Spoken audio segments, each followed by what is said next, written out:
Let's go Blues. Let's go Blues. To all you Blues fans, we're bleeding blue with you. Let's go Blues! Let's go Blues! Let's go Blues!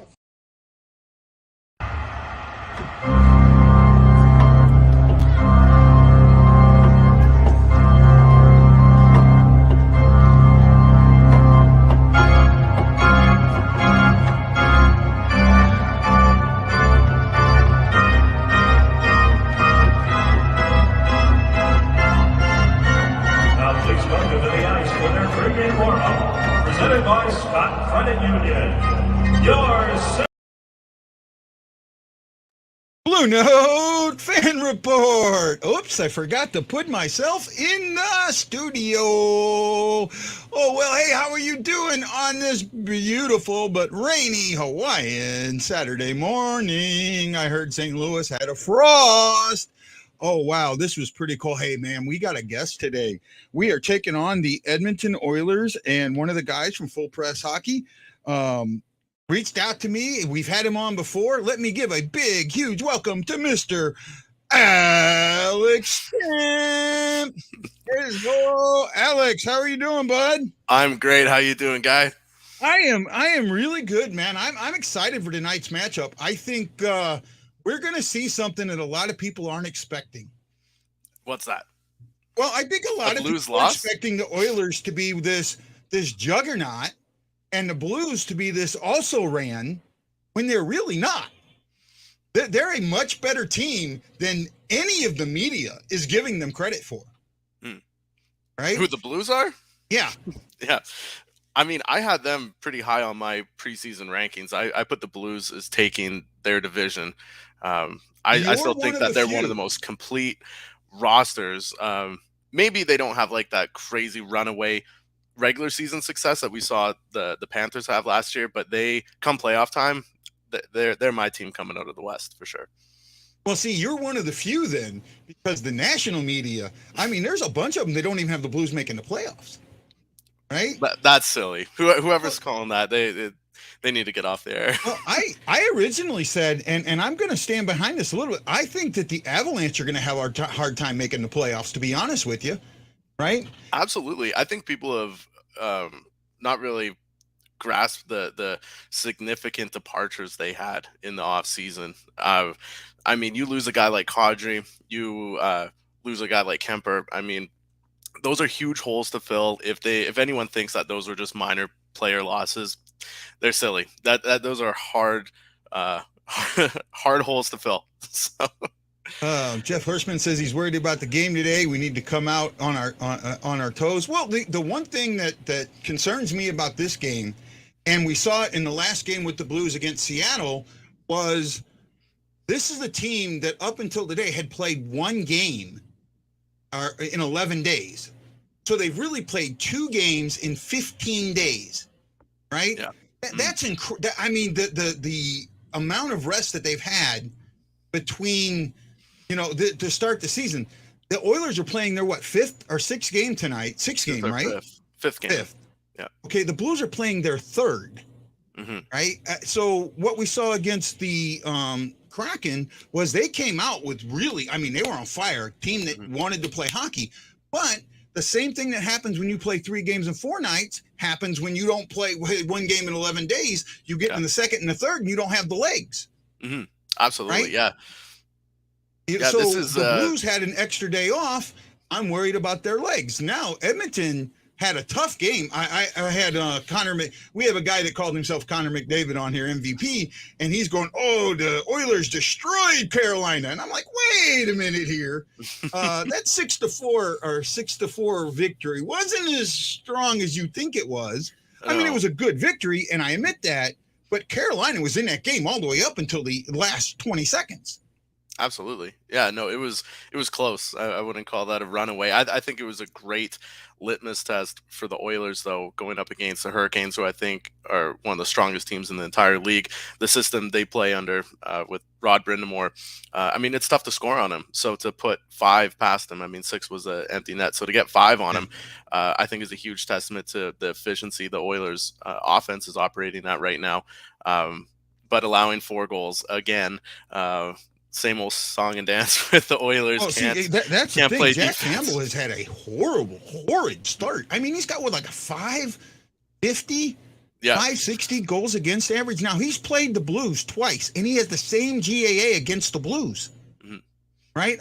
I was looking at the stat pack. I don't know if you get it from the NHL media site, but they have on here Jack Campbell for the season.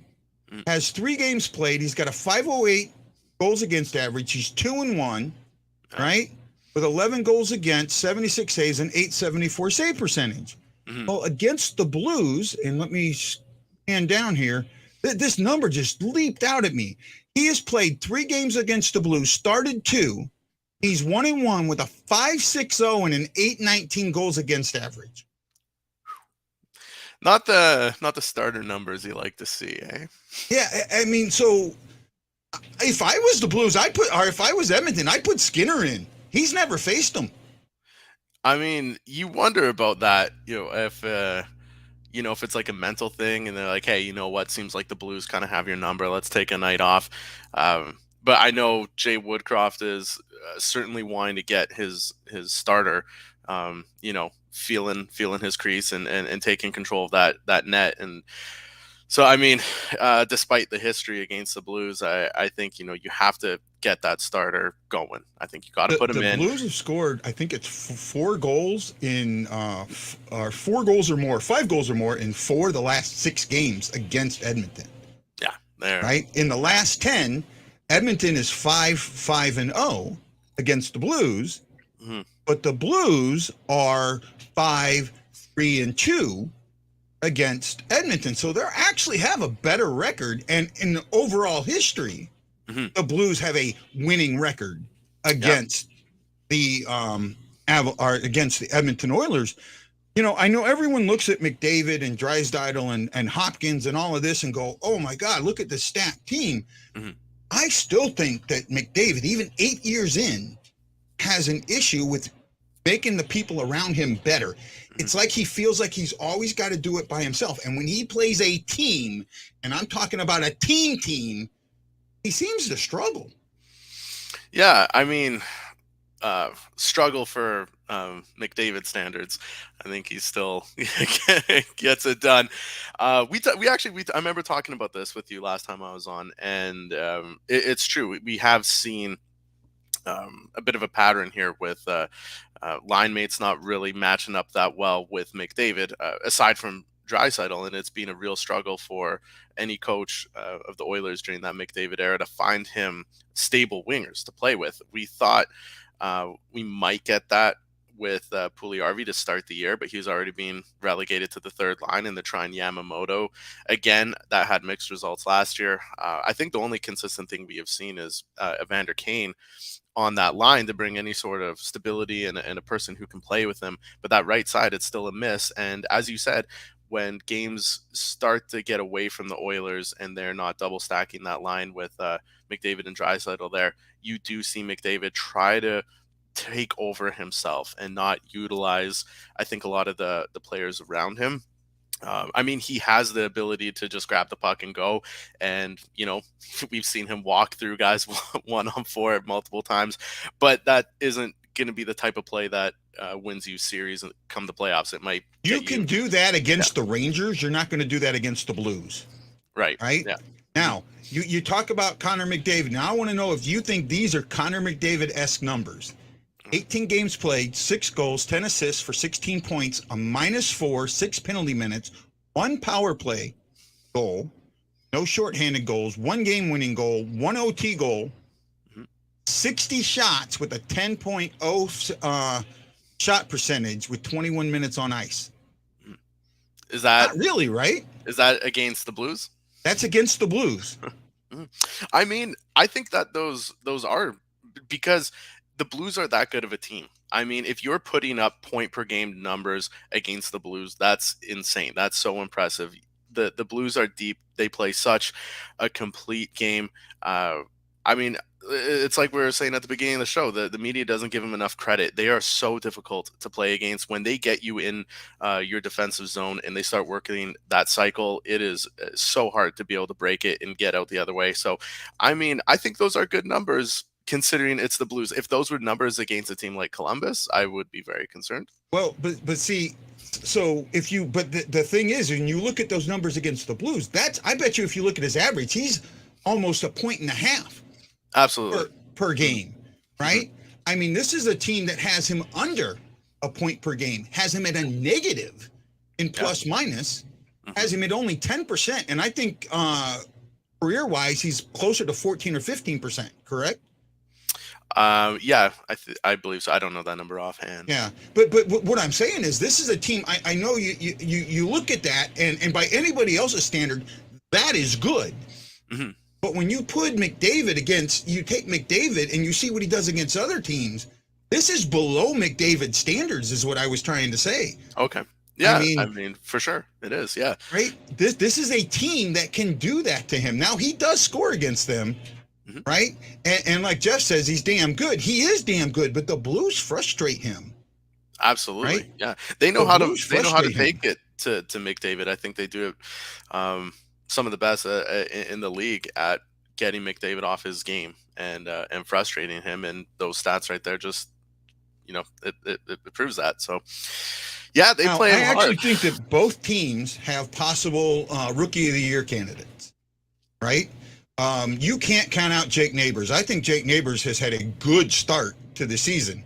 Mm-hmm. He does more. He's more of a physical guy. He's a tall guy. He's young. He's physical. He's not going to have the points and the goals. He's going to get them, but he's going to do the other things. He's going to, have the giveaways or pardon me, have the takeaways. He's going to have the hits. He's going to have that thing.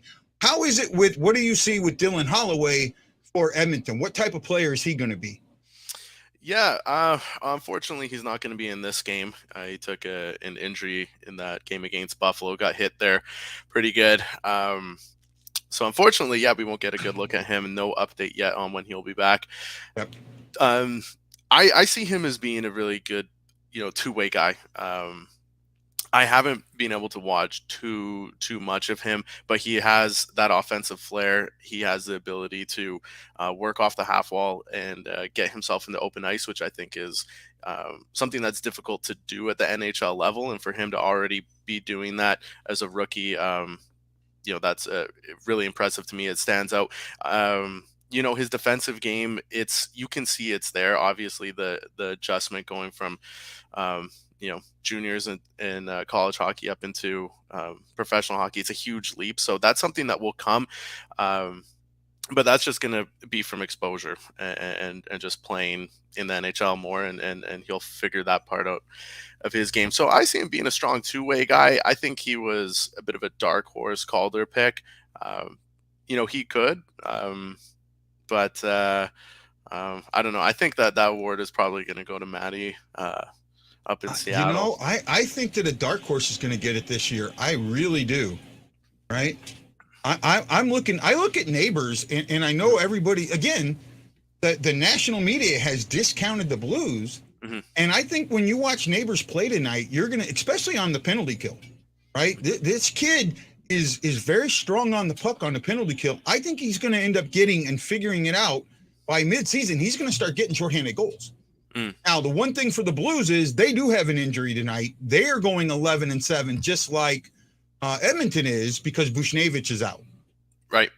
Right. Now that does hurt the Blues a little bit, but we saw Shin in the last game go up with Tarasenko and Thomas, and Tarasenko did exactly what he was asked to do by Jaden Schwartz. Did you see that? I didn't see the exchange. Okay, so Jaden Schwartz at the opening of the game sits next. He's mic'd up, and he goes, "Hey, Tarasenko, Tank, or what do you call him? Today, I want you to be passer, not shooter."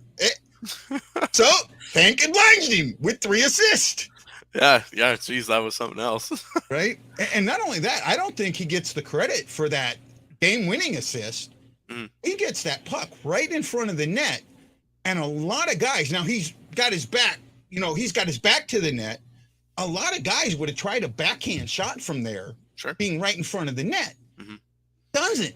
He passes right up to Falk at the, right at the top of the house, and Falk just lets it go. What it did is that pass opened everybody up because nobody thought the pass was coming. That was a brilliant, clear line. That was a heads up, smart play.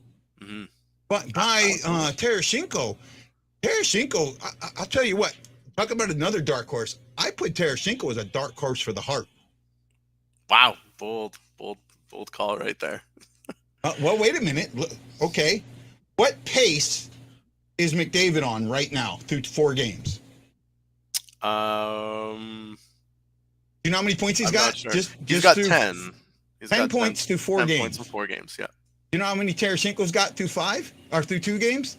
5. 5 points. Yeah, I have him on my fantasy team. I'm really excited about it. Isn't that the same pace?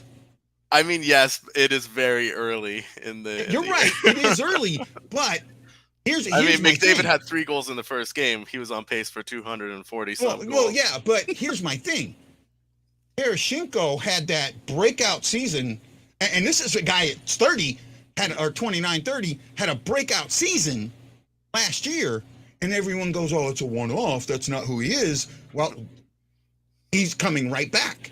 Absolutely. Yeah, no, he's coming right back. So when you see this guy do it in the first 2 games, yes, I know he's not going to have a 205-point pace, but he could have a 110-point pace. Sure.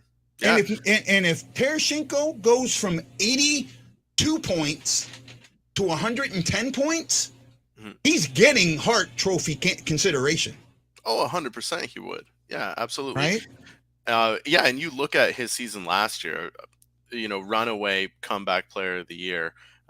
And yeah, he's come out to a brilliant start so far. I'm not going to say no to it. And I think if he can get above 105 points, because I believe that it's going to take at least 105 to be anywhere near the top of the league scoring, 100% he's going to get some Hart votes. It's going to be tough just because, as you know, the media doesn't really give a whole lot of attention to the Blues, and that is a factor.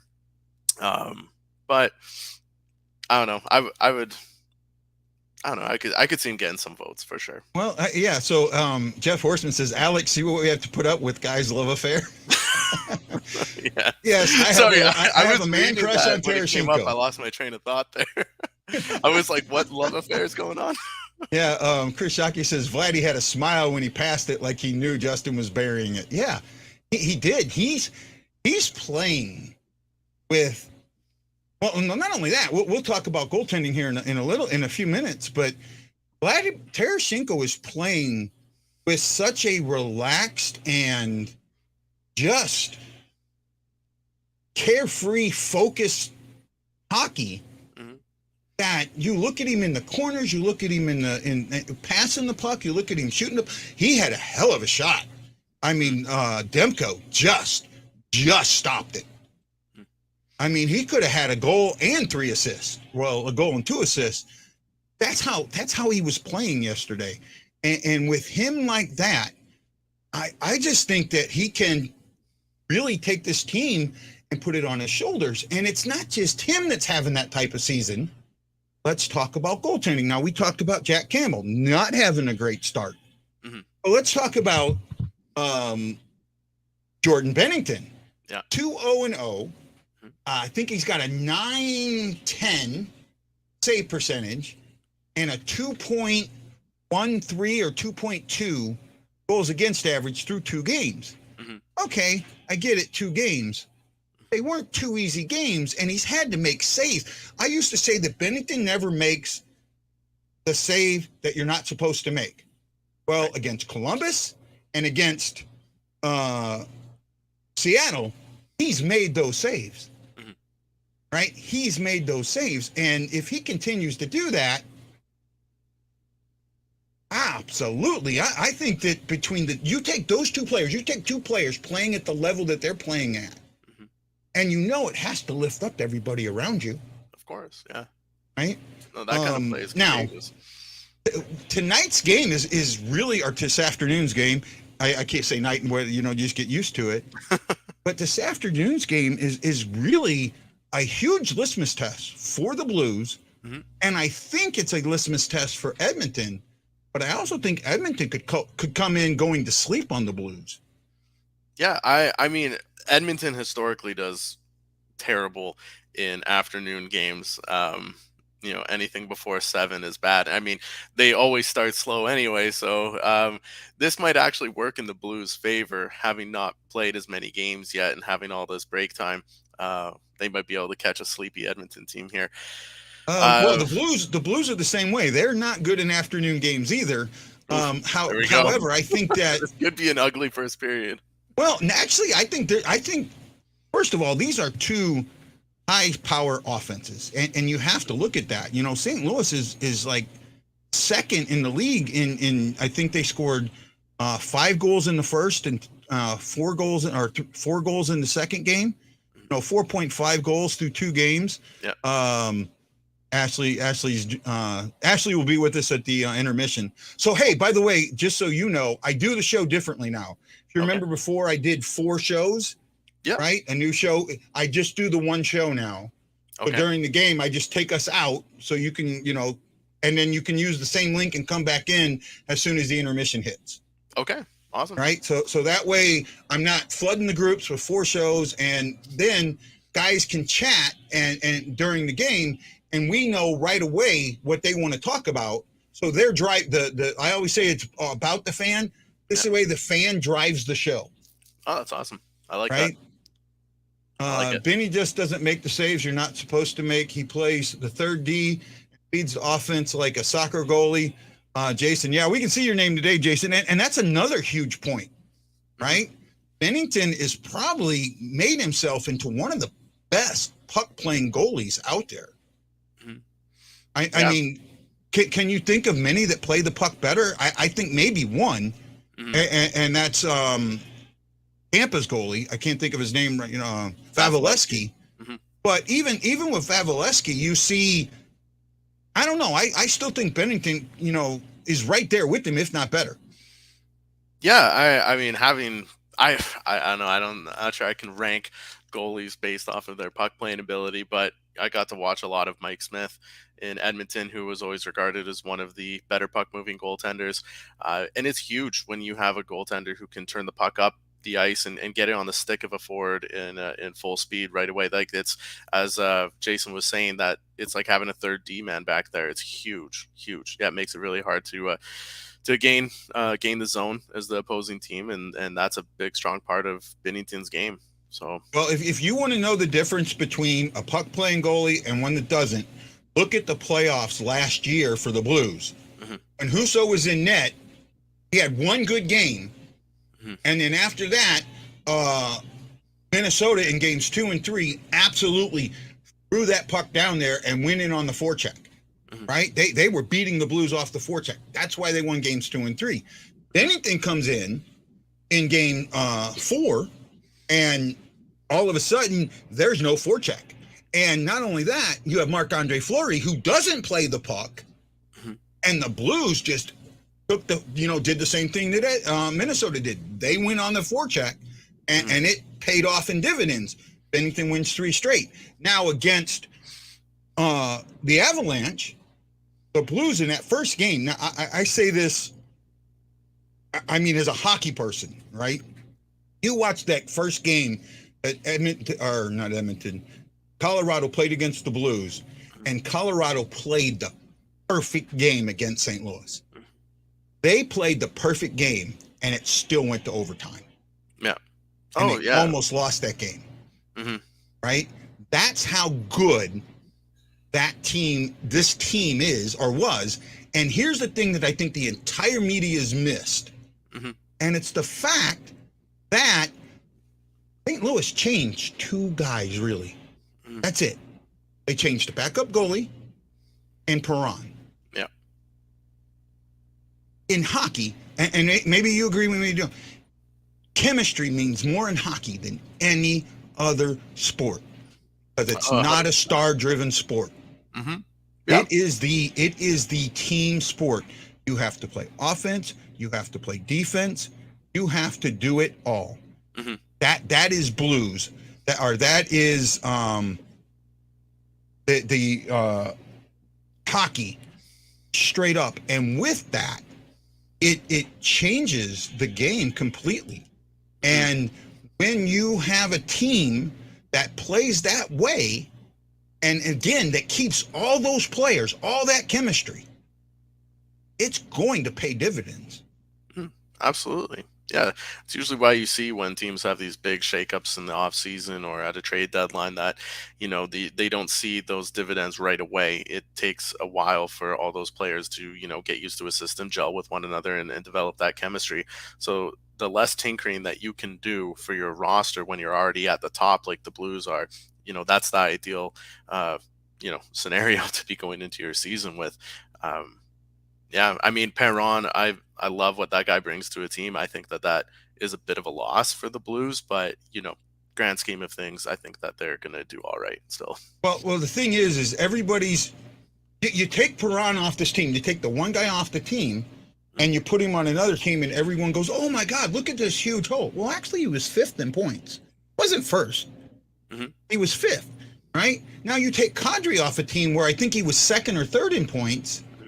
And everybody goes, "Oh no, that's not going to hurt him at all." Well, Newhook has not done well as the second center there, right? And now Edmonton didn't have a lot of changes, did they? I know the goalie has been the biggest issue with them. It was goalie, yeah. Their forward group has stayed the same, right? As they did last year. They brought in Holloway, got the promotion, and they were able to keep Evander Kane. That was their biggest moves. Minnie loses in OT. That's surprising that game went to OT. We'll take a real quick look at that. So Boston beats Minnesota 4-3 in OT, and there was another game going on. I don't see it now. New Jersey, there was San one more Jose. game going on, right? Yeah, the Devils beat the Sharks 2-1 earlier. Oh, okay, I'm not. So for some reason, it's not showing up on here. So the Devils over the Sharks 2-1. Yeah, on my fantasy team, I've got Binnington and Forsberg starting tonight. We get two goalies, right? Okay. And the guy I'm playing is the Oilers guy, and he's got Campbell and Skinner. Oh, is he expecting one to get pulled? Well, he's already had it happen, and it paid off for him. Yeah. So in the game Campbell got pulled, Skinner comes in and throws a shutout from that point on. Mm-hmm. So it saved him, but so our league is a 32-team keeper league. My goodness. So goalies are at a premium. Yeah, no kidding. A premium. There's teams that don't even have goalies. That's how bad it is. Yikes. I've never heard of a 32-team fantasy league. That is hectic. Every team in the league has an owner. Okay. We're in our third season now. Nice. I started last season in the second season. And it's fun. You got to pay attention, though, because it's every day. So we're allowed to start 5 forwards, 3D, and 2 goalies. Okay. And you play for the week, so it's categories, right? Yep. I'm getting killed this week. I'm 9, 12, and 6. Like in goals, it's 21-13. Assists are 23-16, 44 points, 29. When I'm killing him in plus minus, I'm 11 to his 0. There you go. Right? He's got. Yeah, I think he's played a lot more players than I have. So, but that's just it as it is. So I'm hoping tonight's a big night for me. But he's got Evander Kane, Connor McDavid, Darnell Nurse starting today. I had Taylor Hall, who got me 2 assists and a goal. That's not bad. I wish he could have got. I need a hat trick. That's what I need. Take some points away from him.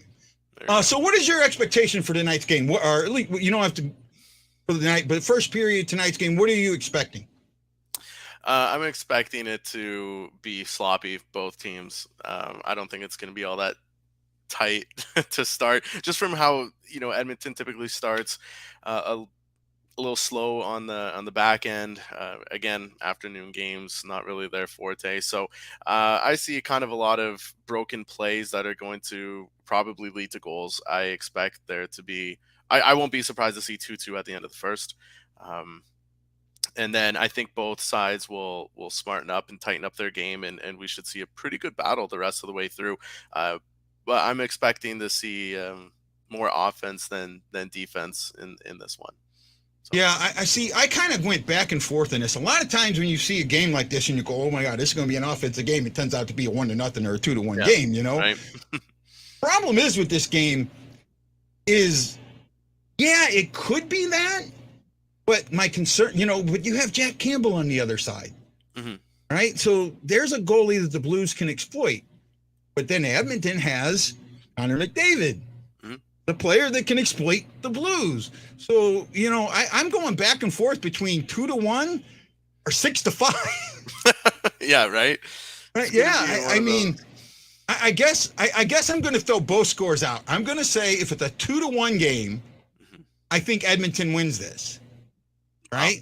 Because when the Blues score less than 3, they usually don't win. Last year, they were 9, 17, and 10 in games scoring 3 or less. Right. They in games 5 or more, they were like 40 something. They had the majority of their wins scoring 4 goals or more. Right. If this is a high scoring game, I'm going to give it to the Blues because I think the only reason it goes high scoring is that the Blues have torched Jack Campbell. And because of that, Edmonton had to go full offense and force some mistakes. So that's what I look for there. Yeah, it sounds very plausible. Right. I mean, I'm not way off. I'm not completely off, am I?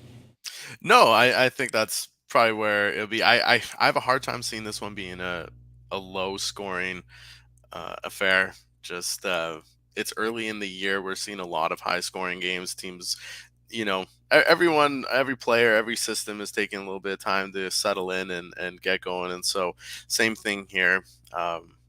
So I just see a little bit of sloppiness. Teams still trying to get their systems ironed out. So I'm leaning towards the high scoring side. So. Yeah. Again, I get that, but how many times have we seen this? Oh my goodness, we got 2 high-powered offenses. They come in and it's a 1-0 game, right? Yeah. The defense, everyone chokes their defense because they're so worried about the offense that no one uses offense. Now, this could easily be a 30-shot game or it could be a 25-shot game. This is the thing that the Blues have historically had a hard time with, keeping shots under 30, right?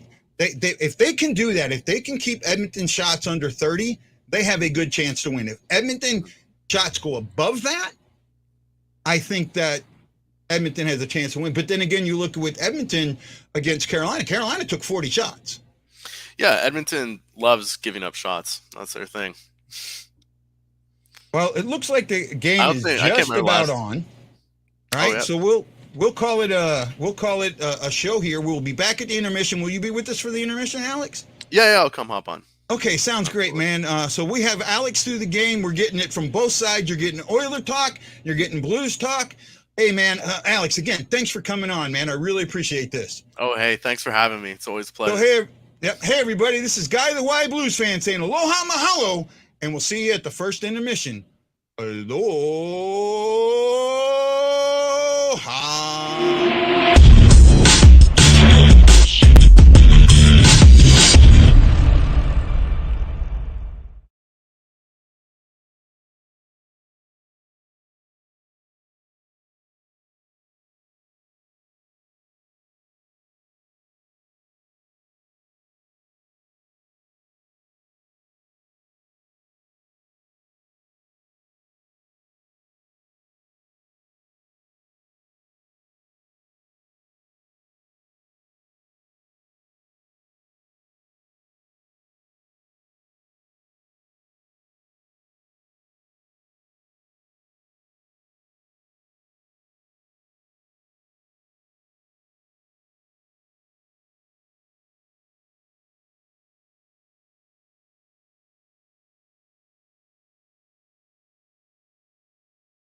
Aloha! Welcome back to the BlueNote Fan Report. This is your intermission show. I'm Guy, the Hawaii Blues fan. Soon to be joined, I hope, by Ashley Slapshot Jones and Alex Stamp, maybe even Lance the Drop to Scott.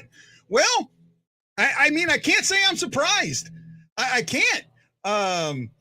Chris Shockey says, I'm impressed with Letty keeping corner in check. Yeah.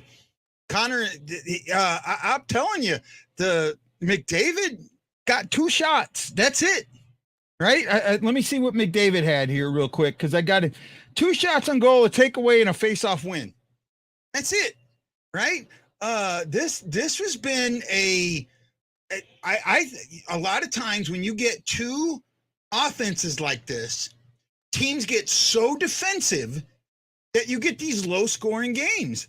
And that's what I see. Let's bring in Mr. Alex Stamp from Full Press. Hey, Alex, how you doing? Not so great. Oilers are down. What did I say? What did I say was going to happen? Right? Yeah. I mean, I'm not trying to toot my own horn, but toot. 2 strong offenses playing defense. Mm-hmm. And Yeah. you're seeing a lot of that. I mean, Blues had 9 shots. The Oilers might have gotten 6 there with that little tricky shot by McDavid there at the end. Let me see what they ended up giving him. Yeah, they gave him 6 shots. There we go. Right? 6 shots. It was a great goal, though. I mean, and I'll tell you what, where the Blues are winning the cycle. The Blues are winning the cycle today. They've had 3 solid, strong cycles. They haven't scored, but you keep a team, an offensive team, sewn up in their zone like that, it's going to lead to goals and it's going to lead to mistakes. Agree, disagree? Absolutely. Oh, yeah. I mean, well, that's kind of the way it goes. Not surprised by Edmonton's effort out the gate. It's like I was saying, I mean, they don't play afternoon games well.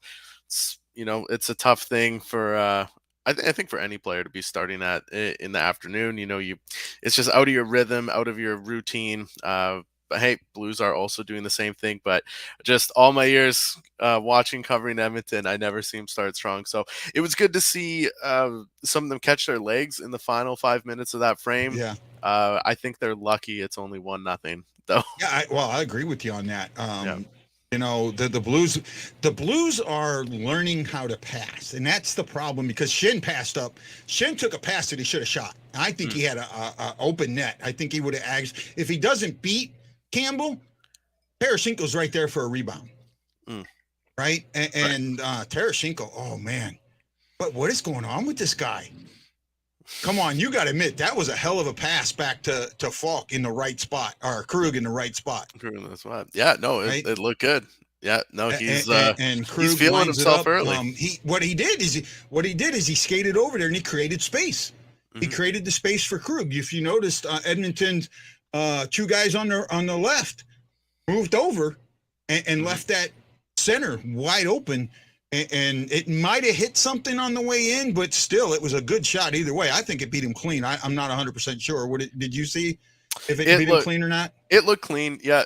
Yeah, no, I don't think it was redirected. It was just an absolute laser. What are your impressions of the Oilers in this first half? I mean, I know you said, they come out slow, but what else did you see, positive, negative? What have you seen so far in this game that gives you pause or gives you euphoria? Yeah, I mean, I'm still concerned with the defensive play out of the Oilers. A lot of it just doesn't seem as crisp as I know what they're capable of. So, yeah, it's it's just been tough to watch that and talk about that. It seems like every game. So hopefully they can figure that part out. Some good takeaways is that I think McDavid was doing a great job leading.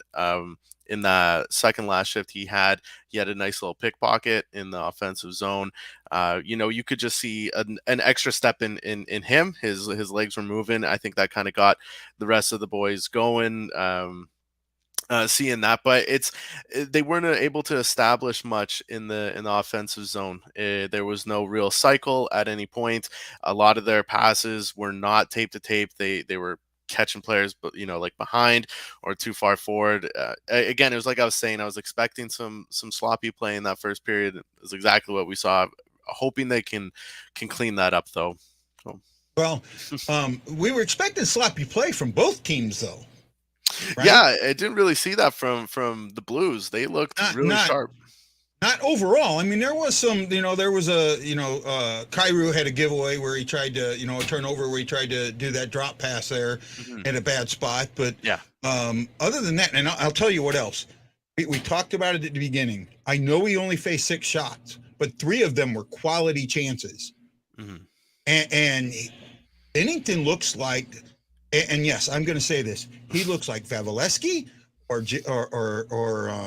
who's the guy for the Rangers? Shigurskin, Hollebuck. He looks like a Venza goalie through the first 3 games of the season.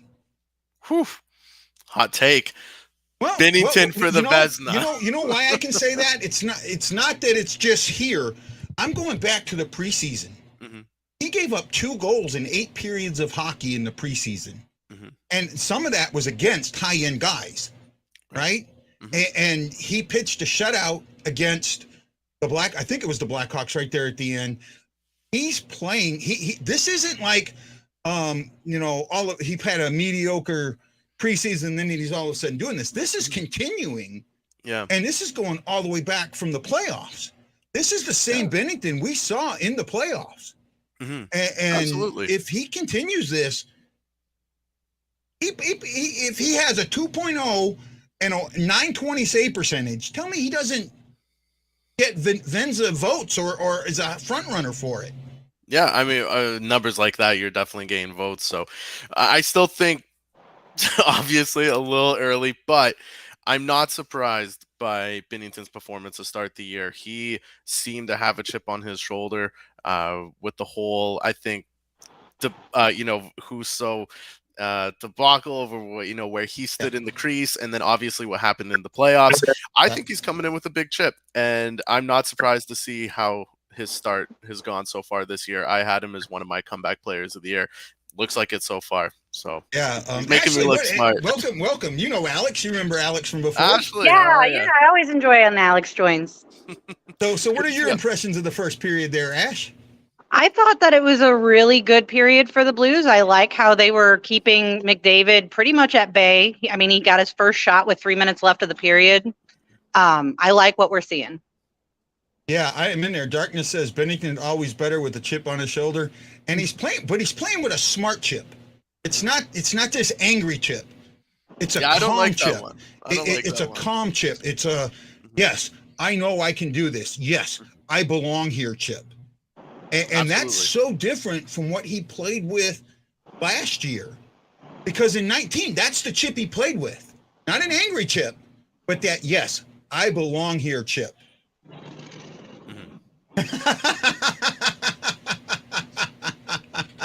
Look, I've always liked Binnington. Now, I've been on him when he was bad. I have. But I have never not liked him. Go ahead, Ash. You can call me out if you want to, but I've never not liked him. I've just been on him when he was bad. I have always been a huge Binnington supporter. I have fought with Guy historically, defending Binnington when he's had bad play. I love Binnington. So to hear Guy say he's always been a fan just makes me giggle. Look, goalies are tough. When a goalie has a bad game, you lose the game. When a player has a bad game, he just has a bad game. You don't always lose a game because he has a bad game. That makes it harder on goalies. I don't disagree. I mean, like I said, I've played roller hockey. I've been the goalie. It's just, I know what I'm looking for whenever I've seen it, because I've seen goalies have excellent games and still lose the game. Doesn't mean anything. That's a fair point. How would you rate Campbell in the first period there, Alex? I would give him. I think he was pretty solid. That first goal, it was a laser. It was an absolute missile coming from Krug. And I thought he still could have had it. I thought he had a decent enough look, but he settled in there. He had that nice glove on Kairu's partial break. And then he looked pretty sound the rest of the way. So I liked what I saw out of him. A nice little bounce back for him after some pretty rough starts to start the year. The only thing I see with that is, and I'll get into Ashley with Binnington's player in a second, is that if they get to the point where they get offensive, I think they're going to leave them hung out to dry, and the Blues will make them pay. Mm-hmm. Yeah, right? That's the one thing. So, Ashley, what was your take on Binnington's play that period? I mean, obviously he was solid. I really liked his, ability to stay in the game because he didn't face anywhere near the shots that Campbell had. So that actually tends to be more difficult is when you don't get the shots versus when you're getting peppered. Yeah, 9-6. 9-6 for the shots. Let me go over the stats real quick, guys. Mm-hmm. And you can tell me what if something jumps out at you. For the Blues, the away team, they had 9 shots, had 2 blocked, 3 missed the net, so a total of 14 attempts, 10 hits for the Blues, 2 giveaways, no takeaways, 9 block shots. The Blues win the faceoff 14-7 for a 67% to 33%. The Oilers had actually they dropped it down to 5 shots now. 9 were blocked.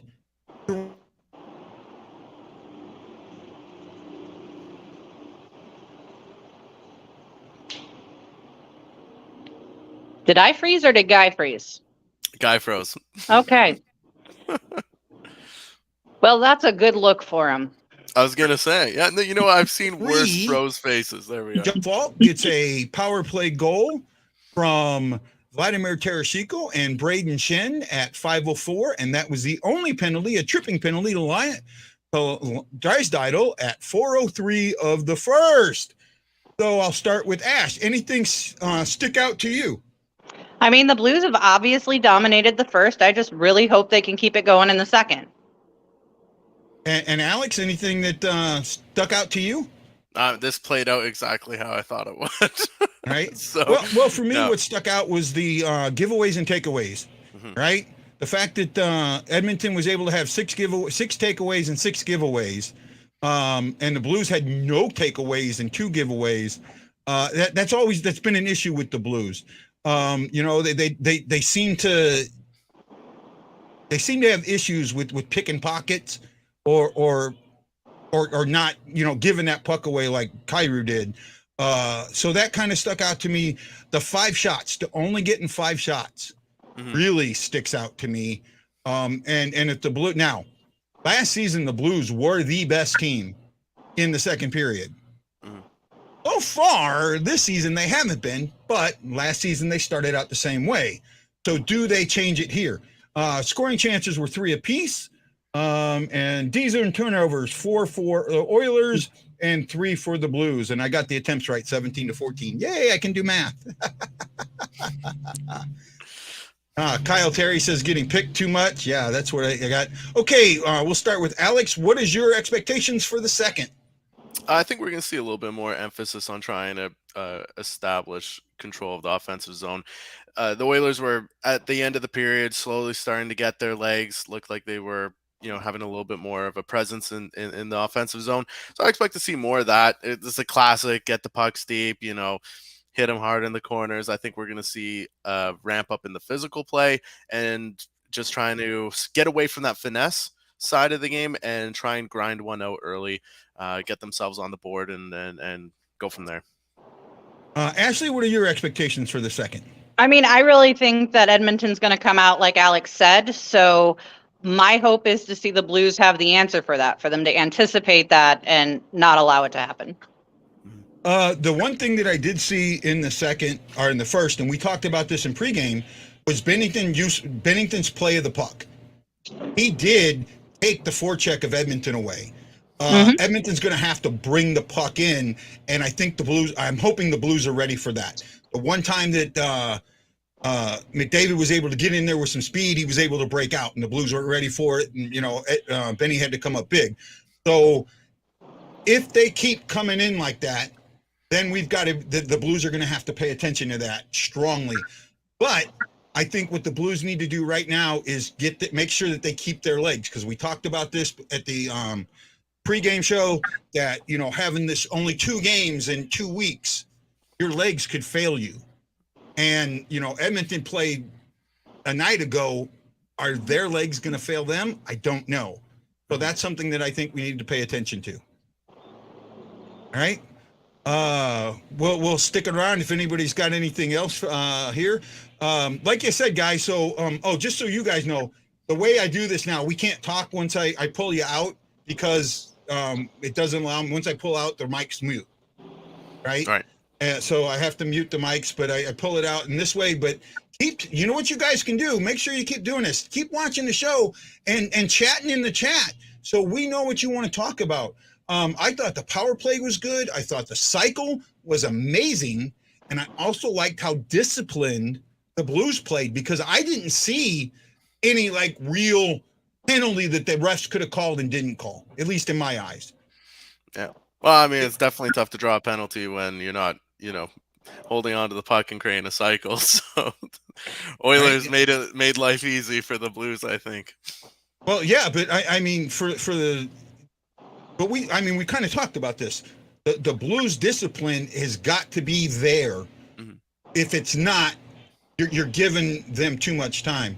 Kyle says passing in the ozone was beautiful. I agree. I talked about that they had 2, 3, I mean, solid cycles. The fact they didn't score, I'm okay with, because that's offensive zone time that tires out. And again, remember, both teams are running 11-7. If you can keep that going, I can ask him. I can always ask him. I mean, he might send me 1 or 2. I can try, Chris.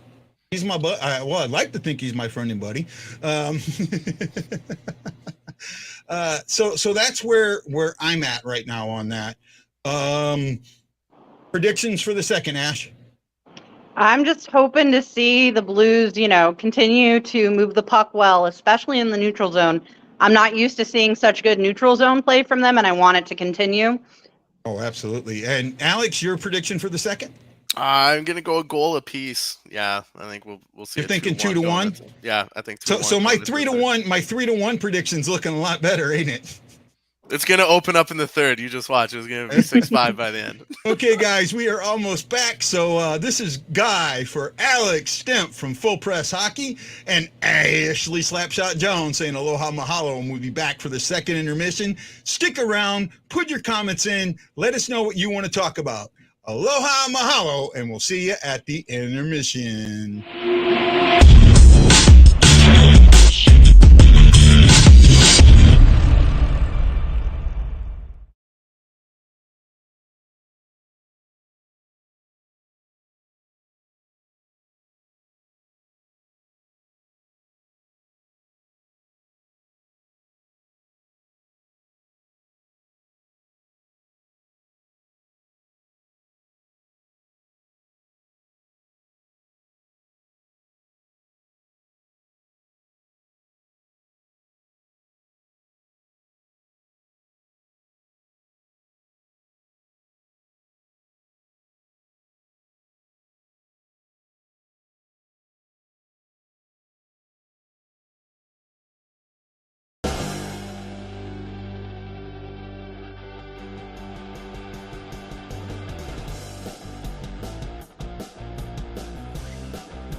who are a Blues fan. We're bleeding blue with you. Let's go, Blues! Let's go, Blues!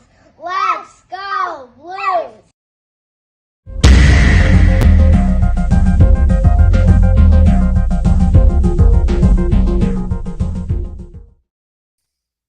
Aloha and mahalo. Welcome back to the BlueNote Fan Report. This is the second intermission show.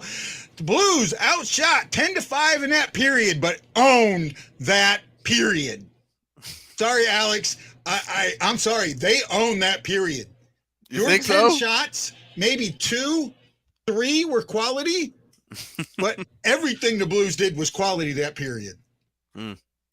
Except for getting on the scoreboard again. Yeah, but, Jack Campbell, yay, Jack Campbell, you figured your game out. Wrong time. Oh, my goodness. What a game. I called it so far. So far, what happens when you get two real offensive teams? You are seeing some of the best defense the Blues have played since 2019-20. This is some amazing defense they are playing. Kyler says, great defense by Benner and the D-men, but additionally, atrocious possession. I disagree with, maybe for the Oilers, but not for the Blues. I mean, they had what? They kept somebody out there on the ice for 2.5 minutes. One of your defensemen for 2.5 minutes. They had, 2 cycles for a minute and a half? Yeah, I believe that was Darnell Nurse. Yeah. Say again? Yeah, I think that was Darnell Nurse who got pinned. Mm-hmm. Yeah, what a goaltender showcase. Yeah, it has been. Both goaltenders have played extremely well, and this is what happens when you get two offensive teams like this that know they need to play defense because the other team is so defensive.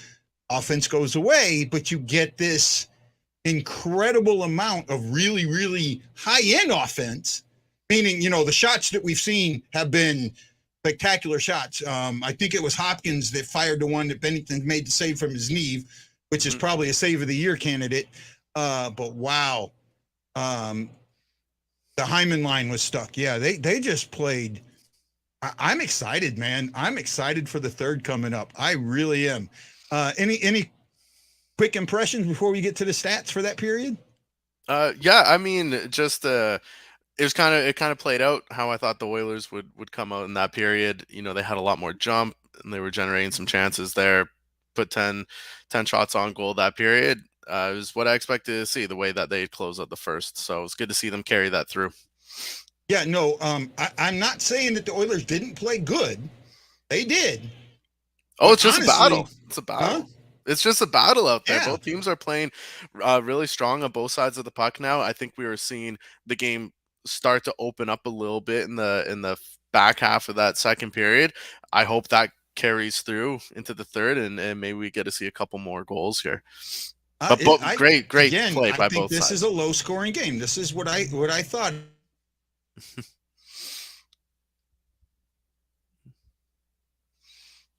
It could be the scares, right? That does scare me, and I'm having a little internet issues. But Walker playing rugby again. Let him play rugby.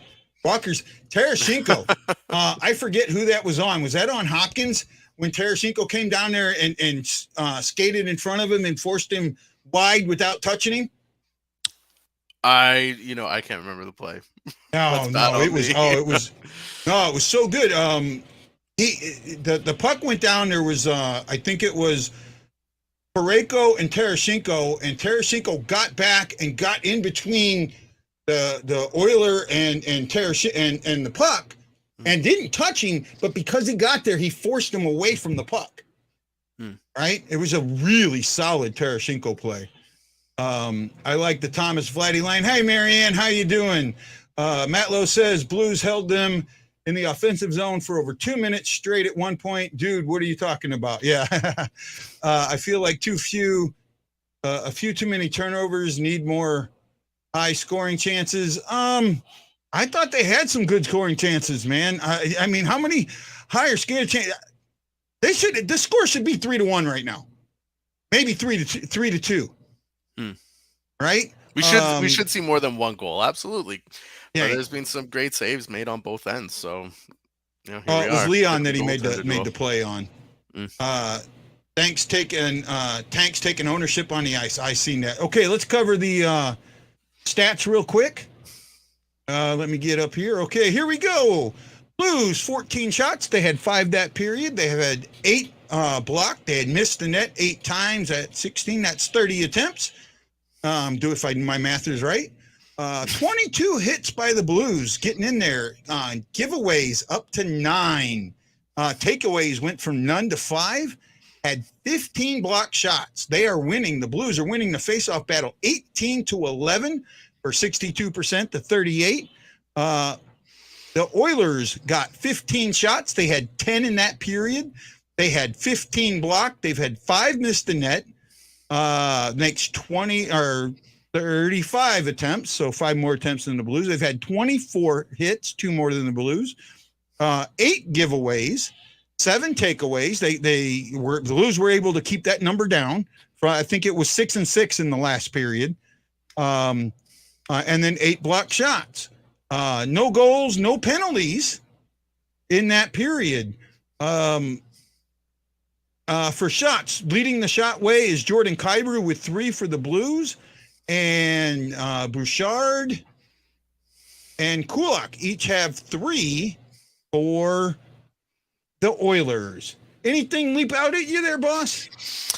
No, that looks about right. Especially how the Oilers are doing in the face-off dot. Man, I'd love for them to pick that up, but I mean, that's the Blues strong center team, so it's I don't know, it's still playing out the way I think I anticipated it, except for the not as much scoring. I was thinking we'd see a little more of that.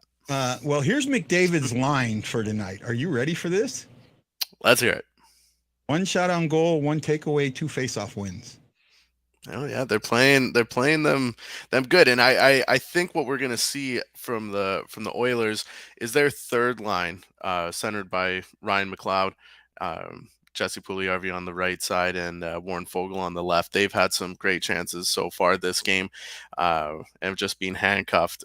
I'm thinking there's a lot of attention, obviously, on that first line on McDavid, as a team should be doing, and I think that's going to open up more of the game for the Oilers' bottom 6. They were really getting going, finding their legs and a bit of a groove in that period. So that's what's going to need to happen for the Oilers if they're going to want to get something on the board here, because the Blues are doing a great clamp down job on that McDavid line. So it's going to need the depth players to step up here in the third. Yeah, I actually think they've done a good clamp down time on the entire team.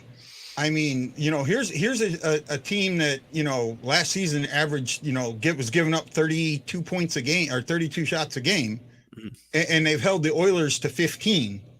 If you can keep in 2 periods, that's a good point. And then you've held McDavid to a shot, and he's what is McDavid in the faceoff circle? He's only had 2. He's got to be down. Wasn't there. A lot of faceoffs that period. Yeah, pretty continuous flow in the second. He's 2-8. 2-8. Yeah, I mean that's kind of standard for him. He's never been strong in the draw. Draisaitl's more of the face-off guru of the team. Draisaitl's numbers aren't that much better either. Draisaitl is 5-3 for 63%. Right. For the Blues, the big guys, O'Reilly is 7-2 for 78%, and Thomas is 7 for 3 for 70%, and Akari is 2 for 2 for 50%. Right, so the Blues are moving it around. They're rolling 3 lines. Mm-hmm. They're rolling 3.5 lines. But I saw Walker out there, Torpachenko out there, Neighbors out there, all using the body. This is a physical game, and we didn't expect it to be a physical game. We expected it to be a shootout, a track meet, and neither team has been able to get anything going. Yeah, it's A little bit different than what we expected. I've been checking some of the Oiler fan commentary up on Twitter. Some people Yeah. calling it a snooze fest. How So can you call this a snooze fest? I mean, the first period, absolutely. I think that was the second. I agree. I mean, it's opened up. That was a really exciting period for no goals scored. That was a lot of fun to watch. No, it really was. I didn't see that being a snooze fest at all. I Yeah. mean, The, that was the that bar was is set really high for these Oiler fans. I mean, they're used to seeing 4 or 5 goals scored a game. So for them to be at 0 after 2, it's a snooze fest for the well. See, faithful. that's the thing, and I brought this up. I brought this up at the pregame. The Blues last year, when scoring 3 goals or less, were 9, 17, and 10, or either 9, 17, or 10, or 9, 17, and 11, something like that. Right. That's was an issue. They would win. I mean, they had these great numbers when they scored 4 or more. When they scored 3 or less, they couldn't win these tight, checking, low-scoring goalie duels, right? Pitchers duels, I call them. But here they are at this moment leading, and I feel that they've dominated both periods. Yeah, I mean, they're playing a lot more like the team that won the Stanley Cup back in 1920. They look a lot more like that team so far to start the year, and I mean that's a scary thing for the rest of the league. So, I mean, yeah, it's I don't foresee the Oilers just breaking this wide open in this period. I think that they get to Binnington here, but yeah, they're the Blues. I mean, you guys gotta be feeling pretty good watching this team and seeing how successful they are playing a clamp down, shut down style of game and I coming looked at away the with what's probably schedule. gonna be 2 points. I looked at the schedule and I called this game a loss. I looked at the schedule and I'm thinking, this is a loss. You've got Winnipeg next, and then the Oilers at home. You come in with the Winnipeg, you get Winnipeg, and then you get the Oilers. You get yourself on a good little win streak, and you end up being 5-1 or 4-1, something like that. But they've been in this game from the get-go. The Blues have not been outplayed. They've not been outworked. They haven't been outmatched. I have said, and Lance, who's my other partner here, has said that 1-16, this team might be the best team in the league, the Blues. They might be deepest 1-16. And to me, that's showing in this game. Yeah, I mean they're a very deep team. Or 1-12, I mean. You know what I mean. Yep. 4 lines, yeah. I got you. Yeah, no, they are absolutely, and it was like I said at the beginning of your show, it's why I had the Blues so high. I thought they were just as deep last year. Had it not, what happened in the playoffs with the goalies, I had the Blues making it through the West 100%. I think that they are the favorites again in the West. They're a very deep team, very complete. They're coached well. Seen Binnington find his form so far. If he continues this the rest of the year, I mean, look out. The Blues are going to be the team to beat. So, it's not an angry chip, and it looks like you can tell it's not an angry chip, right? No, you can. Yeah, I mean, we've seen what angry Chip Binnington looks like. He's out there trying to muck it up like Hextall. He's oversliding. He's too far up. This is a very calm. He's dialed in Binnington, and I don't know what he did in the offseason. He's over in Europe, but if you notice on his helmet on the left-hand side here, he's got a picture or a cartoon, a character of a Buddha, right? Symbolizing peace. And I think that that's where he's at in his mind, is that he's made peace with his anger. And it wouldn't surprise me. The fact that he believes he needs to be here.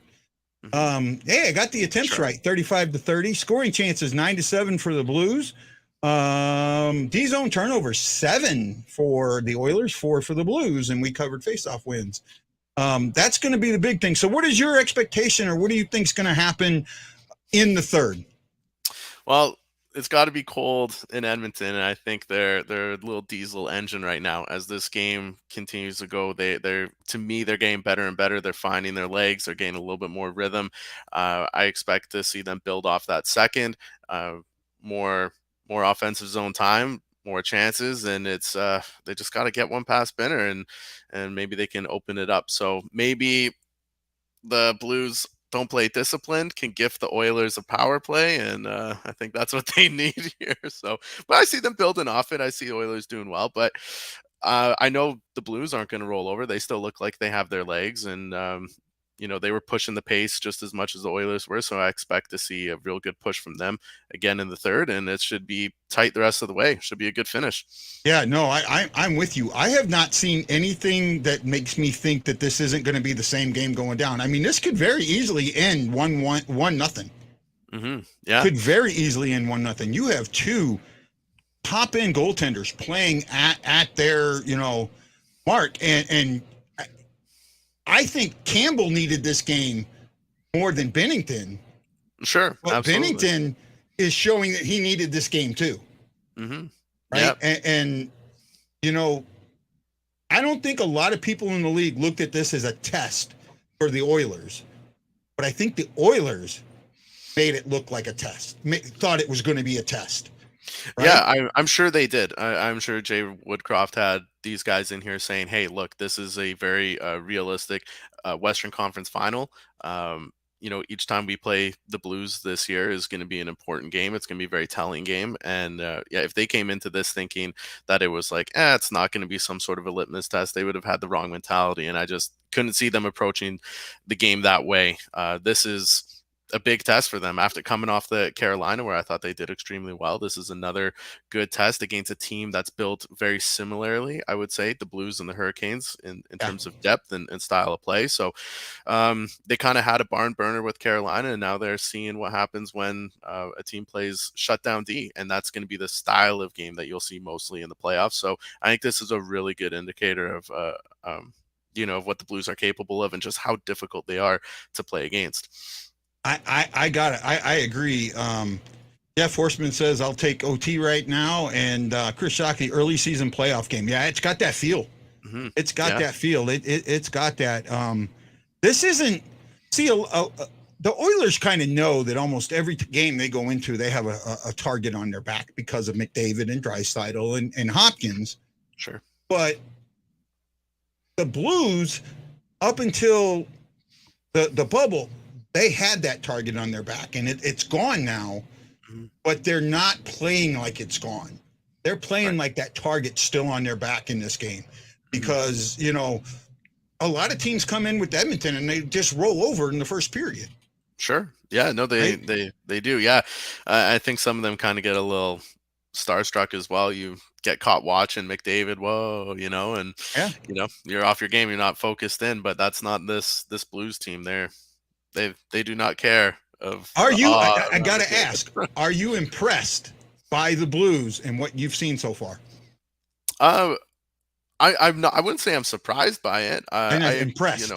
Impressed. Impressed was the word I used. Oh, sorry. Impressed. Yep, absolutely impressed. I mean, I would say happily impressed because just for my preseason predictions, I'm looking good.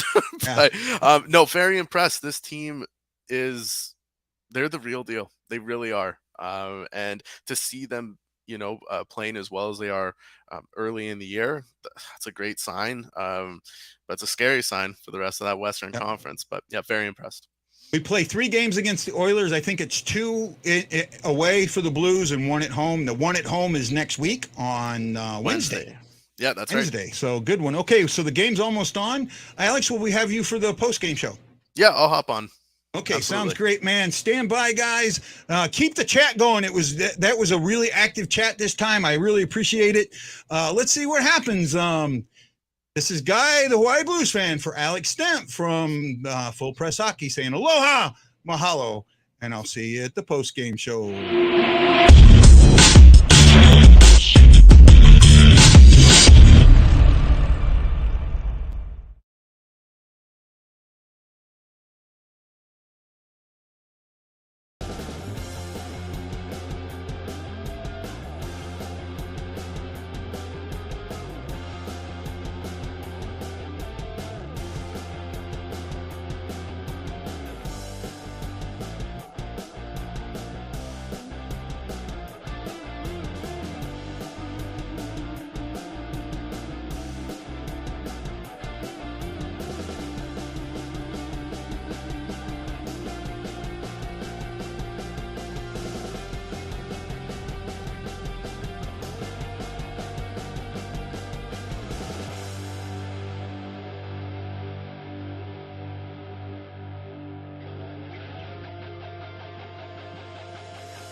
fan, we're bleeding blue with you.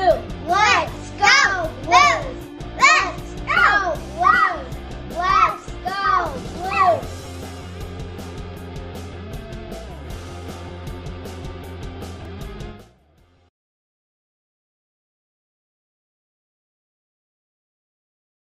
Oh my, oh my, oh my. This is the Blues make history tonight. They have never shut out Edmonton 2-0 or 1-0 at Edmonton. This is the first time they've done it in their history. Right? Very specific stat. Hey, you got to give me credit for knowing it, for looking that up and knowing it. No, that's impressive. I didn't know that. That's a good one. Yeah, no, that I'm telling you, everyone who slept on the Blues, they just showed you tonight, this afternoon, what kind of team they are. I mean, Binnington gets his first shutout of the season. I mean, he went a while last year before he got one, and he is playing out of his mind. Campbell had a great game. Do not get me wrong. Jack Campbell had a great game, but I would say that the Blues outplayed Edmonton tonight.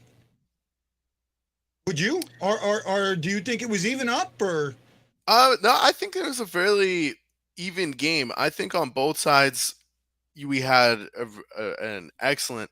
I like that. Yeah. I mean, you got it. You take your wins. No, for me, I think that it was. I was expecting to see a little bit more offense from the Blues, but they played textbook defense. They had busy sticks. They were really quick on guys. They were winning puck battles along the boards. They played textbook defense against the kind of defense you want to implement against a high scoring team. It was perfect. I mean, there's no holes in that. I expected to see more on the offense. But I mean, it's, you don't need to bring every aspect of your game 100% every night. You just need to bring one that brings you the win. And for the Blues tonight, that was just solid defense. And it was, you got to listen to these numbers, right? Evander Kane, -1, 2 shots on goal, 6 hits, 1 giveaway. I think that's 6 hits. It might be 5. My eyesight's not the greatest. No, okay. Blow that up just a little bit. Yeah, 6 hits, 1 giveaway. Connor McDavid, -1, 2 shots on goal, 1 takeaway, 5 face-off wins. Darnell Nurse, 4 hits, 4 giveaways. Right? Those are 3 of your big guys, and the Blues shut them down. I mean, that's got to be one of the worst games McDavid's had stat-wise in a long time. Yeah, I mean, I don't think he can go an 82 game point streak, but they definitely frustrated him. You could see frustration from a lot of the Oilers stars. I was noticing a lot out of Draisaitl, actually, who seemed to have some miscommunication going on with Evan Bouchard out there when they were trying to work the power play. Obviously, that was a moment that the Oilers were hoping to be able to grab and get themselves on the board. And that was a makeup call. That was a makeup call. That was a weak call on Walker. I'm sorry. That was a weak call on Walker. But okay, but you know what? You're going to get them throughout the year. Yeah, they have. Get weak calls both ways. I got it. No problem. Yeah. No, it happened. The Blues kept that power play a little discombobulated. They couldn't get anything going. They didn't get a shot. They didn't get a shot on goal. Mm-hmm. And the Blues got 2 shots or 2 rushes, 2 odd man shorthanded rushes. Yeah, that was a well played game by both teams. Say again. I said it's hard to believe that it was a power play the way the chances were. St. Louis had more chances than the Oilers did on that. Yeah. St. Louis's special teams are special. I mean, last year they were. So I have a stat that I call overall special teams, which is the combination of net power play and net penalty kill, right? Because the net takes into account shorthanded goals for and against, respectively. You add that up, and the Blues were tied with the Rangers for the best special teams in the league.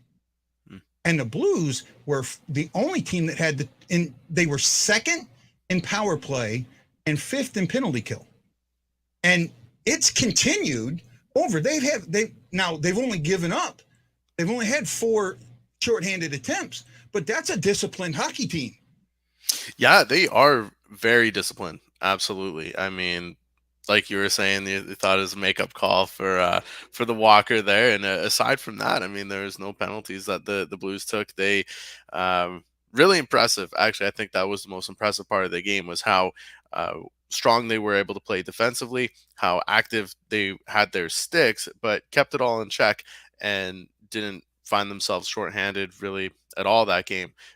That's tough to do when you play, a stingy defensive game like that. There's, you tend to maybe grab onto a guy a little too long, or maybe your stick gets a little wild or something. So excellent discipline by the Blues, 100%. That was the most impressive part of their game for me watching that. You now, I know you said that you thought the Blues were a Stanley Cup contender at the beginning of the season, and like I said, you're one of the few out there. I'm saying it, and my troll McDavid hasn't jumped in today. I've been waiting for him, and when Edmonton loses, he disappears. Chief always says, "Play your game, keep it simple." I felt they did tonight. I think the Blues did keep it simple, and the Blues played. I think that's the best played game of the year so far. I think you can have a 1-0, 2, because really, in all actuality, it's a 1-0 game, right? You can have a 1-0 game like that, and it be a very, very well played game. And I felt that this game was. When we look at the stats here, we'll go over the stats here real quick. They're decent stats. It's not like, this was only 8 shots or something like that. Blues ended up with 22, since they're the away team, we'll go first. Blues ended up with 22 shots, 2 goals on 22 shots. They had 8 blocked. They had 11 missed the net, 29 hits, 11 giveaways, 6 takeaways. And that had to do a lot with them playing with the lead in the third period. 25 block shots. Face-offs were 25-18 for a 58% to 42%. Edmonton ended up with 23 shots. Now think about this. So they had 23 shots. They had 25 that were blocked and 10 that missed the net. That's 58 attempts or something like that, right? Roughly, yeah. I'm no math. 58 attempts. That's 58 attempts on net, and to only have 23 get through, that's a hell of a defensive game. 29 hits for the Oilers, so they evened up. They had 13 giveaways. They had 7 takeaways, so that was almost even. And the Oilers had 8 block shots. If you want to know the difference in this game, it's right there. It's the Blues getting in front of Oilers shots. Yeah, I mean, they were doing an excellent job clogging up the lanes. But I don't think there was a whole lot of opportunity for the Oilers to really be getting in front of shots, it seemed. I mean, aside from the goal that happened in the first 5 minutes, both teams shut it down completely.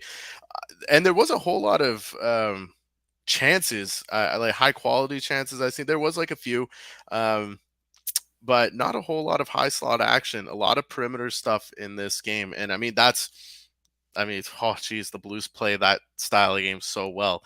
So I just don't think there was a whole lot of opportunity for Edmonton to really get in front of shots, but it wasn't going to matter anyways. I mean, the Oilers couldn't do a dang thing. So right now, actually, Tarasenko is still on the same pace with McDavid. Oh. McDavid has 10 points this was their 6th game, right? This was their 5th game. Okay. Tarasenko has 6 points in 3 games. Oh. So he's actually a little bit ahead of McDavid. And let's, for you and me, do this real quick. Okay. players out there that you want to highlight as having a really good game, or anybody that you want to highlight as not having a good game? From today's game? Yeah, from today's game. I was like, can we pick anyone? There's not a lot of good to talk about with the Oilers.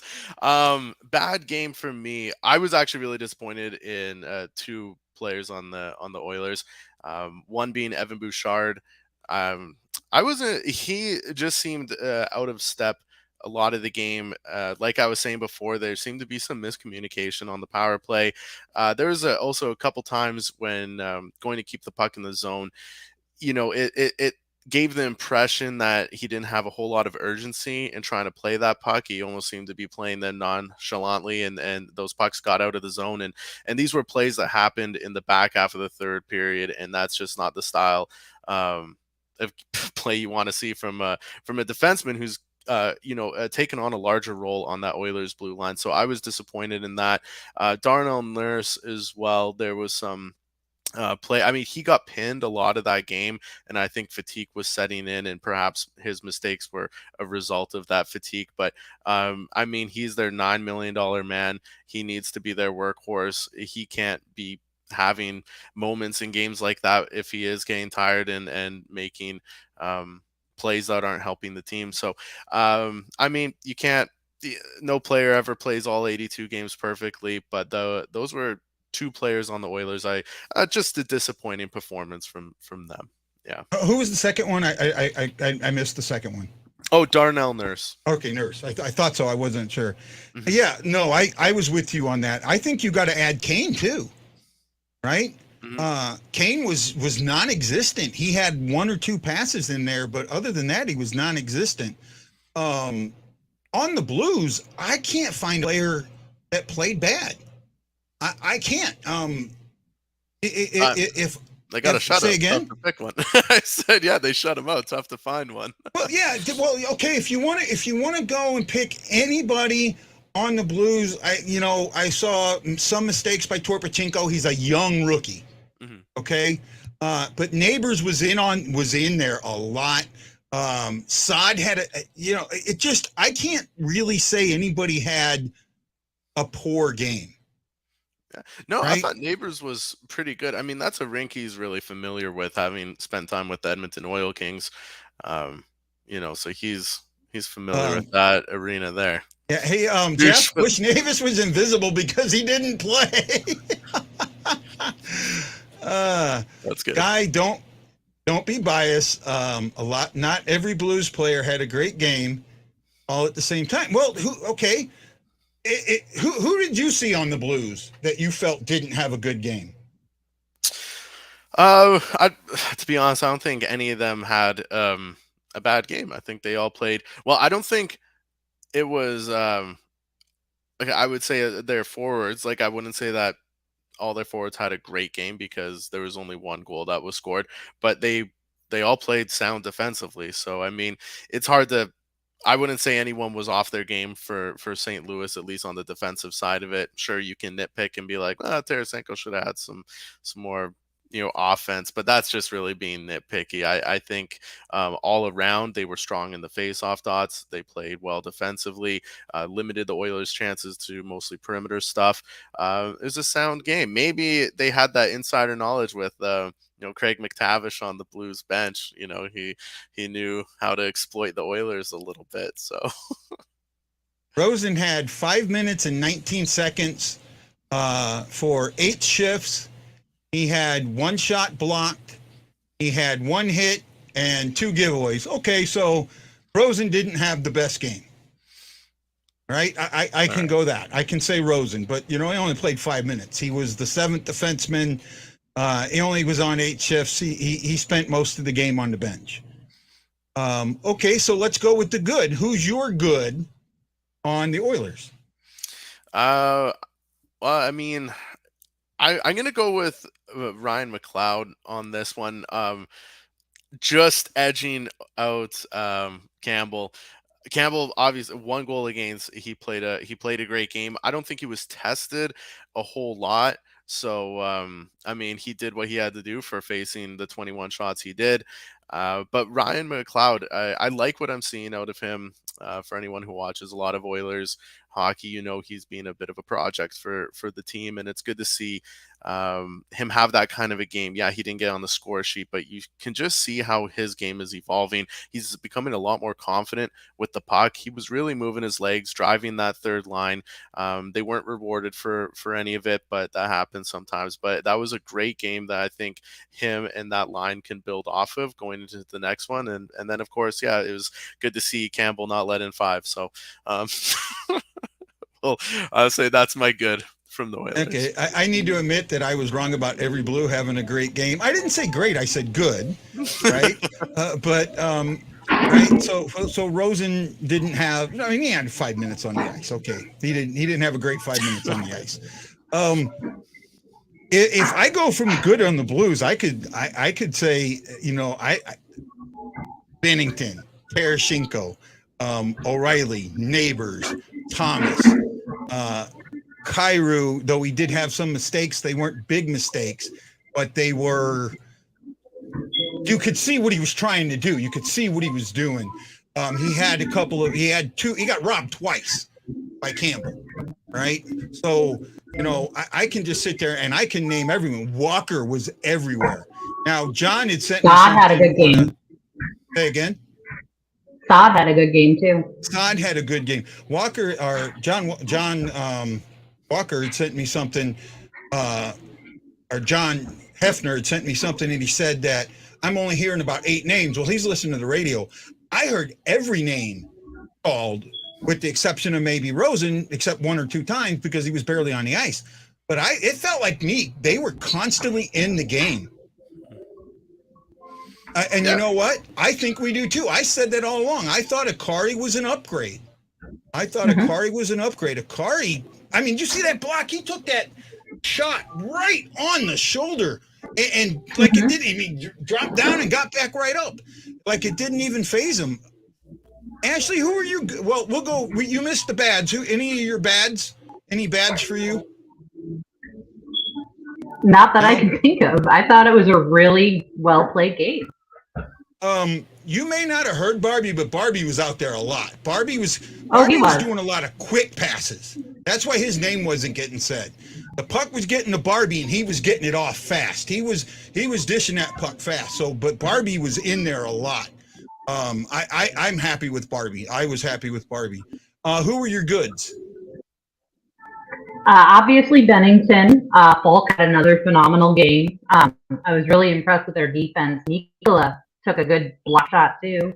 I think it was in the second where he got down, and I think it was Nugent Hopkins' shot, and Mikkola just went right down. I really have no negatives. The defense was great. Our offense was still making them, run around in circles, which helped tire the Oilers out.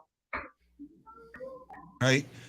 This is the first time that the Blues have shut the Oilers out 2-0 or 1-0 in Edmonton in their history. This was the best defensive game the Blues have played in maybe 2 years. Right. I think you'd have to go all the way back to 1920 before the bubble to find a better defensive game. And even Jeff Horseman says, I'd like to bitch about 55, but can't. Parayko had a excellent game. He was all over the place. He was, I mean, I seen him everywhere. He was dishing the puck. He was bringing it in. He was firing it down. He was putting the body out there. He had that one really hard slap shot early in the first period. Right. But you got to give me a little bit. I'm gonna pat myself on the back, right?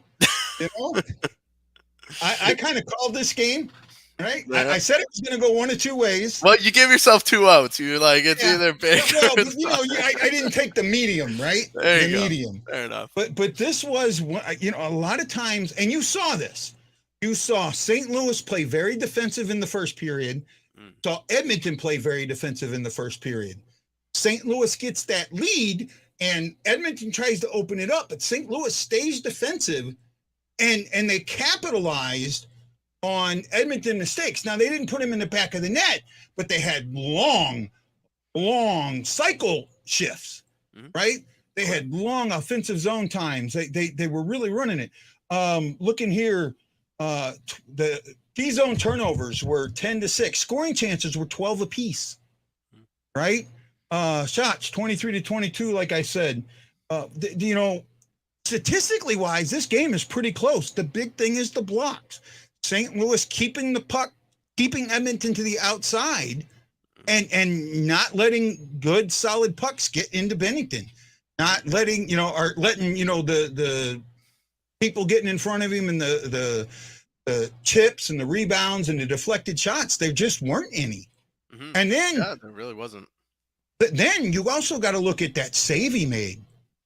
My biggest knock on Binnington has always been he doesn't make the saves you're not supposed to make. And that's huge. Now, what that means is there are goalies, you look at the greats out there, Grant Fuhr, Martin Brodeur, Dominik Hasek, Vasilevsky, the guy that just went in the Hall of Fame from Vancouver. I can't think of his name now. Longo, right? Those guys made those great, amazing saves, the ones that you're not supposed to make, right? Yeah. Binnington plays such a solid game that a lot of times he didn't make those saves. Tonight, he made 2 or 3 of those saves. He did it against Seattle. He made 2 really good saves. Now, one ended up in the net afterwards. I still challenge that goal. I think that they should have challenged it. But they still did excellent with, he did excellent with making those saves you're not supposed to make. That's the Binnington that we saw in the preseason and through the first 3 games of the regular season. If that's the Binnington we see for the rest of the year, that hot take won't be so hot. Right? You know what I mean? This tonight's game was, I think this is the game the NHL needed, to be honest with you. I think they needed this game more than they needed this to be a barn burner, a 6-4 like the Carolina game. Because this game showed that you can take the best players in the world and beat them by playing the game right and playing a team game. Because I think that's what beat the game tonight was the Blues team game. Right? Yeah, I mean, absolutely. That was an all-around effort, and definitely, I mean, it shows, when you come up against, high offensive juggernaut teams that maybe the best way to go about that instead of trying to go toe-to-toe for them on the scoreboard is to just make life miserable for them and frustrating hockey. And so the Blues are a team that is built to be able to do that. I think only a few in the NHL are. I think Carolina can do that when they're actually on their game. I believe the Islanders have that ability as well. They sure don't score a lot. But, Rangers can do that. But aside from that, the not too many can. So the fact that the Blues went out there showed the rest of the league, hey, yep, like you said, we can shut down the best players in the world. It's a bit of a statement game, and I think says a lot more than had they won this game 6-4, 6-5, as opposed to this 1-0, or I guess 2-0 win. Yeah. What do you think, Ashley? I really think that the Blues played a really good game in the fact that they were able to slow down the speed of Edmonton, and that is what gets frustrating, is who slows down Edmonton. They're such a speedy team. But I think you're onto something, Guy, that you can fight speed with speed. They did that tonight. You look at Kyrou. You look at Kyrou getting the puck in deep. You look at Thomas getting the puck in deep. You look at Neighbors getting the puck in deep. Walker. got the puck, was able to take the puck down. Instead of getting to the blue line, he did it one or two times, but he also got to the blue line, and even on a change, still went down deep with the puck, and they kept Edmonton in their zone a lot more than Edmonton ever kept the Blues in their zone. Mm-hmm. And that was impressive by me tonight. Edmonton didn't play a bad game either. That's the other thing. It's not like Edmonton played a bad game. They didn't. They played good tonight. They just got beat by, what you could almost say was maybe a better team. And when I say better team, I mean team itself, not, individual players on paper. I'm saying that the team game that was played tonight better by the Blues than it was by Edmonton. Do you think that, do you agree with that, Alex, or am I off base on that one? No, I think you're right on with that one there, Guy. It's that was a team beating another team. There was no individuals in that one. That was textbook team game by the Blues. I mean, those ones are obviously is the facing the Blues. Oh, those are frustrating ones to play. So, yeah, geez, the Blues look dialed in early. That's for sure. Yeah, they look like Ashley, they what do you are. think? Oh, sorry, Alex. No, I'm rambling. So yeah, no, go on. Ashley. No, so I am partially deaf. I know a lot of people don't know that, and a lot of times when I think you've stopped, you haven't, because it hasn't gotten to my ears yet, and that's why I walk over you. It has a lot to do with that. No worries. I'll speak up. But no, I'd like to hear Ashley's take. Yeah. I mean, I just was really impressed that this was a good defensive effort. Both goals came from defensemen. Even the empty netter was a defenseman. Binnington stood on his head when he had to, and he stayed in the game even in the periods that we were hemming Edmonton into their zone. So I just thought that it was a very good team win. You saw the Binnington that you have been hyping for 2 years now. And so you started on the show in 2021 with the 21 season. You were hyping Binnington consistently. Tonight or this season so far, you've gotten that Binnington. But whatever he did, I had him in the playoffs too. Yeah. Well, the playoffs too. I mean, and that's the thing. That's the thing that I think the media has misjudged so much, and me and Alex talked about this in the pregame, is how important chemistry is in hockey. And I think you saw that tonight. I think you absolutely saw how making only 2 changes, really maybe 3, right?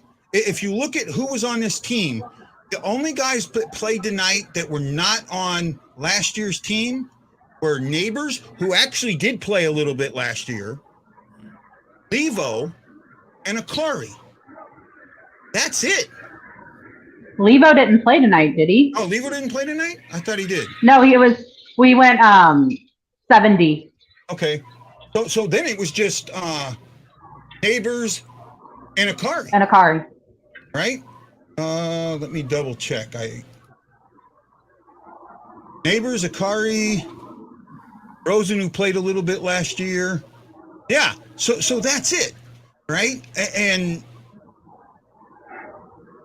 now I will say this: for one person tonight, this game was really important and good, and that was Jack Campbell.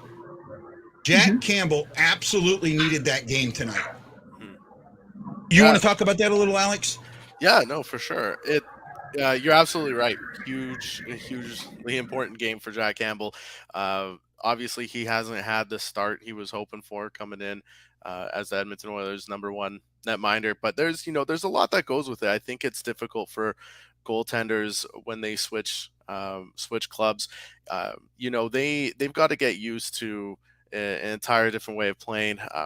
Of the group in front of them, right? It's what are the tendencies of those forwards and those defensemen when they're breaking out the zone or when they're moving the puck around in the defensive zone. You got to figure that out as well. You're getting used to a new arena. The bounces are going to be a little different off the boards there in Edmonton as they were in Toronto. So it's a bit of a feeling out stage. So, I think fans and everyone there just, they were patient with him. They know what Campbell is capable of doing, and knew that he would have one of these games sooner or later. Unfortunately, it wasn't attached to a W, but this was a really important game for his confidence, just in himself, and I think just the rest of the team. And this is definitely something they can build off of. Yeah. So. Well, I appreciate that, Jeff. Thanks for comparing me to the gambler. Ashley, was there a player tonight that you thought did them so? I mean, had them the game that they needed to have tonight? I mean, was there somebody on the Blues that you thought played the game that they needed to play tonight to get out of a funk or get their season righted? I really don't think that any of the Blues are in a funk. None of them have played poorly. Kyrou continued to do Kyrou things. He still turns over the puck. I mean, that's kind of his downside, but his upside outweighs that downside. And he continued to do that today, but it wasn't like detrimental. We were able to, have come together as a team and fix those mistakes. I have to agree with Campbell being it, because he played a phenomenal game. I mean, one bad goal, which I couldn't tell if it deflected or what for. We think it was clean. Yeah. I think it was. Yeah, I think it was clean. It just was an absolute missile. Krug has a shot. So, but I mean, that was still a good game that he needed. I think Jeff Horseman's guy had the game that he needed tonight, and that is Parayko. Parayko was all over the place tonight. He had that defensive game. He had a bomb too. He had a bomb, and that bomb was before Campbell gave up the goal, right? Mm-hmm. So I think that woke him up, and it may have, maybe that, because you take that heavy shot from him, and then you get another long distance heavy shot. Maybe you tense up for it or something that makes you bring down or come down, or there's things you do. And I've talked, Lance has talked about this. When you have a guy that takes a heavy shot and you see a shot coming from out there, your body language changes. And I think that Parayko's shot, that hard shot he took early in the first, may have helped open up for Falk's bomb or Krug's bomber there on the power play. Is that a good take or off? No, I think you're right. Alex? I think that was spot on, yeah. Right. Well, we're going to go ahead and call this a show here real quick. Man, guys, thanks for watching. Great comments tonight. Really enjoyed it. Alex, thanks for joining us tonight. Really appreciate it. Oh, it's my hope pleasure. You had a good time on the show tonight. Oh, I do as always, yeah. Right. I got it. Oh, by the way, are you one of the admins for Full Press?